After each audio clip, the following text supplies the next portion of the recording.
Good morning, everyone. It's May 9th, 2026, and over the last 24 hours, the United States Navy just delivered another unmistakable warning to Iran. According to reports coming out of CENTCOM, an A-18 Super Hornet launched from the deck of the USS George H.W. Bush yesterday and intercepted two Iranian oil tankers attempting to move toward a port through the Gulf of Oman. The ships were reportedly empty and trying to bypass the ongoing naval blockade in broad daylight. That did not go well for them. The pilot carried out an incredibly precise strike, hitting the exhaust funnels of both vessels, the MTC Star 3 and the MT Sevda, before turning away cleanly. One aircraft, two disabled ships. Mission complete in seconds. And if you saw that jet diving toward your tanker, there's a good chance your heartbeat hit Mach 2 before the Hornet even pulled out. What makes this even more incredible is that just 2 days earlier, another Super Hornet operating from the USS Abraham Lincoln reportedly disabled the steering system of the MT Hasna using its M61 Vulcan 20mm cannon. That's not random fire. That's surgical precision at combat speed. Taking out a ship's rudder or hitting a smokestack from a fast-moving fighter jet requires absurd levels of skill.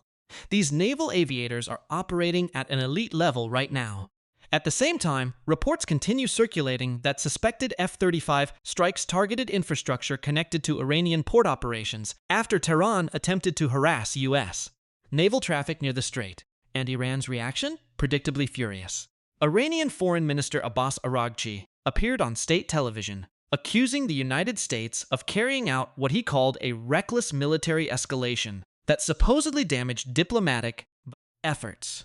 That statement came less than 24 hours after Iran launched ballistic missiles toward the UAE.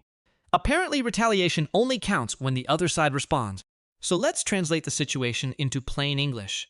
Iran attempted to challenge the blockade. Missiles were launched across the Gulf. The US responded immediately. And now Tehran is angry that the pressure campaign is actually working. Meanwhile, CENTCOM Commander Admiral Brad Cooper kept his response short and direct. He stated that U.S. forces remain fully committed to enforcing restrictions on vessels entering or leaving Iranian ports. At this point, the footage speaks louder than any press release. The strike videos show the Hornet approaching from a holding pattern, rolling into attack position, and placing rounds directly into the ship's funnel. The explosion you see afterward is likely caused by high-explosive incendiary ammunition, essentially miniature explosive charges impacting at extreme velocity. This is modern American naval aviation in action. And judging by Tehran's increasingly frustrated statements, the pressure is hitting nerves inside the regime. Because beneath the propaganda, Iran is facing a serious economic chokehold. The naval blockade officially intensified back on April 13th as part of the broader maximum pressure campaign tied to the nuclear standoff and security concerns surrounding the Strait of Hormuz. The objective is simple. Commercial traffic can still transit international waters, but ships attempting to enter or depart Iranian ports are being intercepted. According to recent reports, more than 70 tankers are currently delayed or blocked from Iranian operations, costing Tehran an estimated hundreds of millions of dollars every single day. That kind of financial pressure hurts any government, especially one dependent on oil revenue to maintain internal loyalty networks. And the scale here is massive.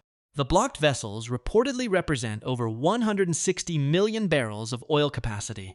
That's billions of dollars sitting frozen while negotiations remain stalled. Now, the tactics being used by the Navy are extremely calculated. These aren't sink-on-sight attacks. The goal is disablement. Pilots are targeting propulsion systems, steering mechanisms, and exhaust infrastructure to stop ships without causing catastrophic damage to the hull itself. That leaves crews alive, the vessel stranded, and the tanker ready for boarding or interdiction. It's a message. We can stop any ship we want, whenever we want. And so far, Iran has not found an effective answer. Some regional outlets aligned with Iranian interests continue claiming the U.S.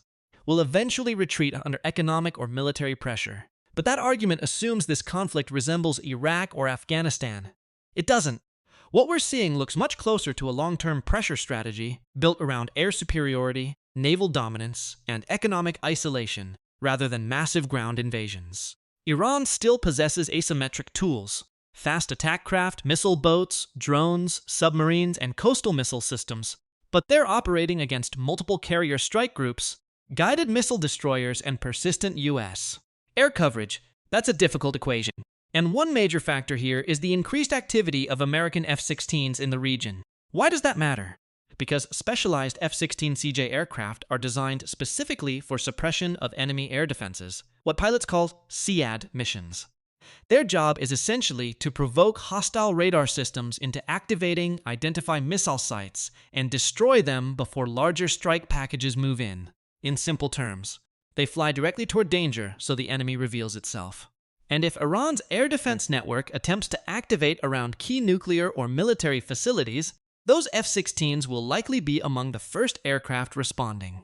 But the real workhorse of this blockade operation remains the A-18 Super Hornet.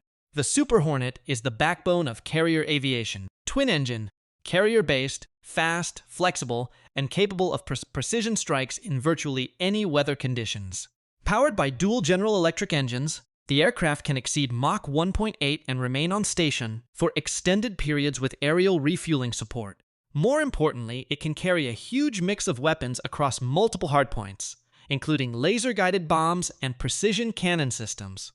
And based on the footage released so far, analysts are debating whether these strikes involve GBU-12 laser-guided bombs or simply highly accurate 20mm incendiary fire from the aircraft's internal gun system. Either way, the level of accuracy is remarkable, especially against moving targets in open water. Now here's where things become even more complicated.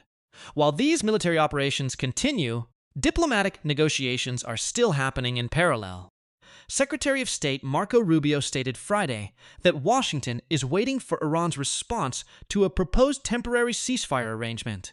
Reports suggest the proposal includes a mutual easing of restrictions. The U.S. would partially loosen port enforcement measures. Iran would reduce interference around the Strait of Hormuz. The idea would be to create a path toward broader negotiations, but while talks remain open, the military pressure is clearly not slowing down. And historically, negotiations tend to move faster when one side controls the battlefield. There are also intelligence assessments suggesting that if the blockade continues for several more months, severe economic strain inside Iran could begin creating fractures within the regime itself, which means Tehran is likely watching the clock very carefully right now. And there's another player quietly sitting at the table: China, because Beijing relies heavily on Gulf energy flows and Iranian oil exports. If China decides the instability is becoming too costly, pressure could start building behind the scenes for Tehran to accept some form of deal. So that's where things stand tonight. American carrier aviation is actively enforcing a naval blockade. Iran continues issuing warnings. Diplomatic talks remain uncertain, and the entire region is balancing between negotiation and escalation. This isn't a movie script. This is unfolding in real time. Where does this go next? Does Iran eventually compromise? Does the pressure campaign intensify? Or are we watching the opening stage of something much larger? Let me know your thoughts down in the comments. And if you enjoyed this breakdown, make sure to subscribe, follow for more updates, and check out the next video on screen right now.